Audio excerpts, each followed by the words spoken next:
Hello students, welcome to Mahesh IAS Academy. இந்த வீடியோல slope and deflection தான் பார்க்க போறோம் for standard beam cases.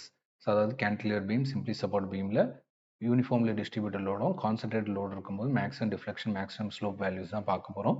So கண்டிப்பாக என்னென்னா டிஎன்பிசி ஏஇ ஆகட்டும், எஸ்எஸ்சி ஜேஇ ஆகட்டும், ஆர்ஆர்பி ஜேஇ, ஜேடியூ எக்ஸாம் இந்த மாதிரி எல்லா எக்ஸாம்ஸுமே கண்டிப்பாக எக்ஸ்பெக்ட் பண்ணலாம் இந்த டாப்பிக்கை பேஸ் பண்ணி question. So first maximum deflection already answer தெரிஞ்சிருந்ததுன்னா ஸோ கெஸ் பண்ணி வைங்க, ஒன் பை ஒன்னாக பார்க்கலாம். So maximum deflection value for cantilever beam free end கிட்ட லோடு கான்சன்ட்ரேட்டட் லோடு ஆக்ட் ஆகும்போது நமக்கு வேல்யூ WL3/3EI வரும். ஸ்லோப் வேல்யூ எவ்வளோ வரும் அப்படின்னு பார்த்தீங்கன்னா WL²/2EI.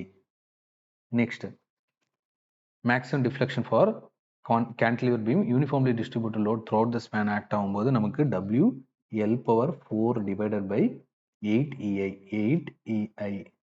அதுவே ஸ்லோப் மேக்ஸிமம் வேல்யூ வந்து பார்த்தீங்கன்னா WL³/6EI.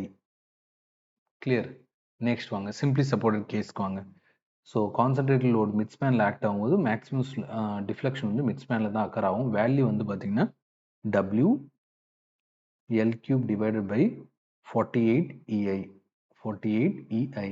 அதுவே மேக்ஸிமம் ஸ்லோப் வேல்யூ WL²/16EI. இன்னொரு கொஸ்டின் கேட்கலாம், மேக்ஸிமம் ஸ்லோப் வந்து symmetrical loading conditions simply support பீமில் ஆக்ட் ஆகும்போது நமக்கு சப்போர்ட் கிட்ட தான் மேக்ஸிமம் வந்து டிஃப்ளெக்ஷன் அக்கர் ஆகும். Next uniformly distributed load simply support பீமில் ஆக்ட் ஆனா த்ரூ அவுட் த ஸ்பேன் என்ன அப்படின்னு பார்த்தீங்கன்னா 5/384 WL⁴/EI.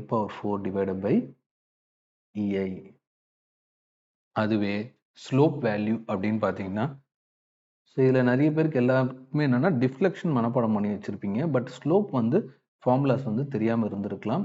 ஸோ அதுவுமே எக்ஸாம்ஸில் எக்ஸ்பெக்ட் பண்ணலாம். ஸோ ஸ்லோப்புமே ஞாபகம் வச்சுக்கோங்க. கிளியருங்களா? ஸோ WL³/24EI தான் லாஸ்ட் ஒன். ஸோ இதுதான் ஸ்டாண்டர்ட் கேஸ். ஸோ கண்டிப்பாக என்னென்னா எக்ஸாமில் எக்ஸ்பெக்ட் பண்ணலாம். ஸோ நல்லா பைஹார்ட் பண்ணி வச்சுக்கோங்க இதெல்லாமே. அண்ட் இதை சால்வ் பண்ணுறதுக்கு சில மெத்தட்ஸுமே இருக்குது. எக்ஸாம்பிள் கேன்டிலிவர் பீமுக்கு ஸ்லோப் அண்ட் டிஃப்ளெக்ஷன் கால்குலேட் பண்ணுறதுக்கு மொமெண்ட் ஏரியா மெத்தட் யூஸ் பண்ணுவோம். அதுவே சிம்பிளி சப்போர்ட்டட் பீமுக்கு சால்வ் பண்ணுறதுக்கு நம்ம கான்ஜுகேட் பீம் மெத்தடை யூஸ் பண்ணுவோம். கிளியருங்களா? இன்னொரு இம்பார்ட்டன்ட் வீடியோவில் மீட் பண்ணலாம். Until then keep preparing. Thank you.